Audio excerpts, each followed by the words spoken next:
My name's Middleton and I box at middleweight. You're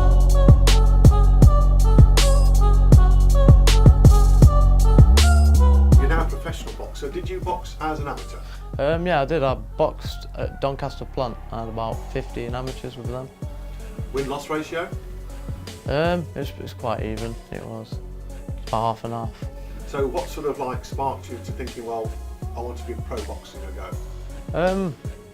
I used to go to Doncaster Plant and then I used to come up here sparring Snowy and Andy, and then I thought I might have to give it a thought, and then I went back to Doncaster, got a bit more experience, and then I started doing a bit of unlicensed, and obviously I got the buzz for it, so I thought, hey, it's time to turn over, because obviously I'm 30 now, so I thought, oh, better late than never. A point you made there, sparring with Darren Snow, sort of were you heavier then? Because Darren's... Yeah, I was about 85 kilo. It's not being disrespectful to Darren, but he's a light heavyweight stroke cruiserweight, and as we look at you now, so where do you see your role in professional boxing? Professional boxing, I go on the road a lot, so as a journeyman, I just wait for the phone to ring, and then they'll say, do you want to take this fight? And I'll have a look into him, and if I fancy it, I'll take it. Going back to a comment you've made there, sort of journeyman, I think the word journeyman is probably a bit sort of disrespectful, really. Sort of more like a trial horse, sort of like promoters see you and sort of think, well, he's been in with some good lads, sort of like he will give our man some rounds. So you have a big role to play in British boxing, because sort of like if the phone rings and your manager will ring you and go, what do you think? You'll then go and do your own research and you'll go, yes, I'll have that. So how does boxing fit in around your day job? Obviously, I go to work and then I come back. I come here at about 3 as soon as I finished, and then I train. That's hard work, really, to be fair. Yeah.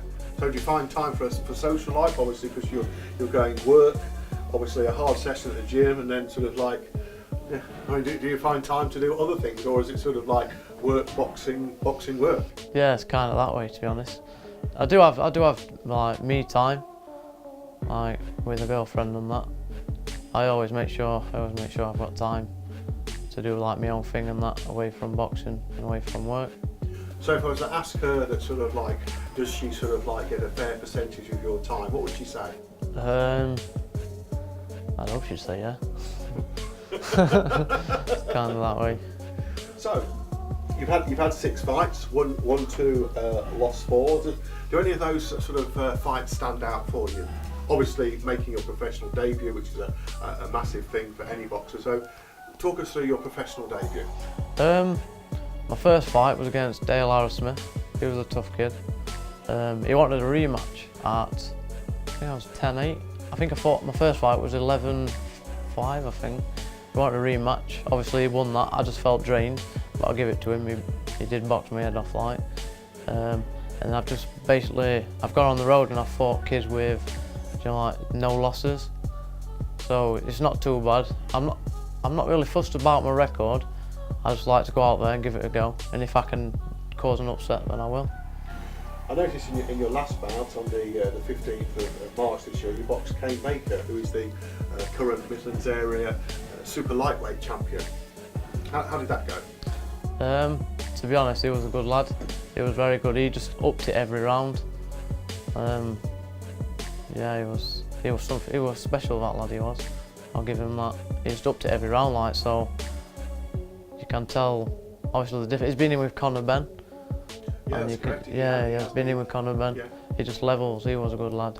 I'll give him that. So, have you got a fight lined up, one in the diary? I think so. I think it's. I don't know if it's the 18th. Is it 18th in Nottingham? Well, that'll be on the Scott Kalo promotion at Bingham Leisure Centre. Yeah, it is. I'm not sure of his name. I've been given a couple of names, but I'm just waiting. I reckon he's 7-0. So it'd be good if I can cause an upset, then that's what I'll do. Well, I'd like to thank you for your time, Luke, and wish you all the best for the rest of your professional career. Thank you. Thank you very much.